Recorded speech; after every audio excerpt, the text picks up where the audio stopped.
Hello, I'm Chela. I'll be reading from my book of personal essays called Mississippi Rehab. This excerpt is from the chapter titled I Prefer Gay. I was straight married to a man I went to kindergarten with.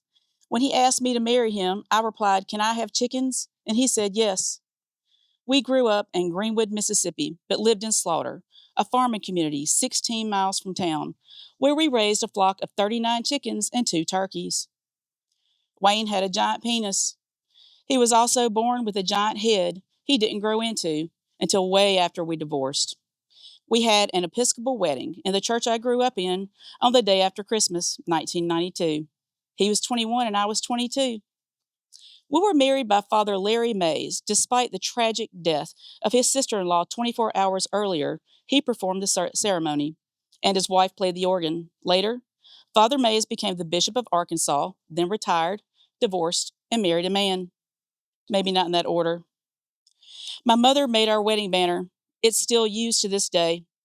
She used silver and gold lame left over from the crown and pharaoh headpieces she made in the early 70s for the annual church Christmas pageant.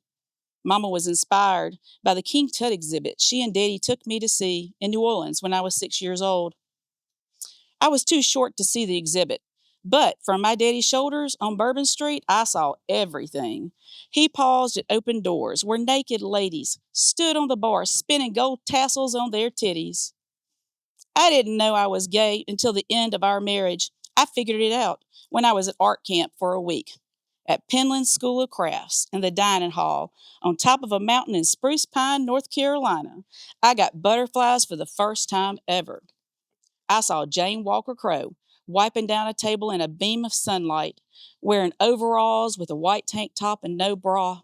Her dark brown hair was braided and twirled up on top of her head, with clover flowers and a few coarse strands of gray sticking out. I had to catch my breath. It was August of 1997. I was there on a scholarship as a studio assistant for Ann Parks Hawthorne, a documentary photographer. Jane Walker Crow was there on a work study scholarship, taking a sculpture beading class. She was wild. She smoked weed, danced in the rain, and didn't shave her armpits. She smelled like patchouli. I'd never smelled it before. Jane Walker Crow knew she caught my eye and asked me to take naked photos of her. I'd never felt so confidently attracted to someone in my entire life. I told her no. If I was alone with her, we wouldn't take any photographs. I was married, and I could not cheat. I fucked the shit out of Wayne when I got back to Slaughter. It'd been months and months since I'd let him near me, that big old dick always tapping on my back. But I had something else I could think about.